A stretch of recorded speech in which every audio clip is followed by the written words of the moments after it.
everyone, welcome to today's video. Today's video is going to be about how to fix app asking to log in every time. I'm going to be using the Facebook app as an example, so we're going to be heading to the settings first of all, after which you can scroll down and tap on apps. You can tap on Facebook, tap on storage and cache, and then clear the storage and cache of Facebook, which will require you to re-log in into Facebook once more. But the problem may be cleared, as sometimes this may happen due to corrupt cache. The other thing that you can try and do is long press on Break Facebook, uninstall Facebook, and reinstall it on your device, after which too you'll have to re-log in, but this may solve your problem.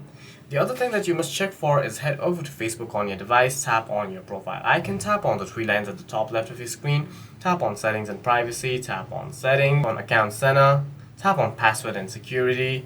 Here, tap on where you're logged in, and make sure tap on your account, tap on your Facebook account, and make sure that you do not see any unusual logins over here. If there are any unusual logins over here, log them out immediately, as your Facebook account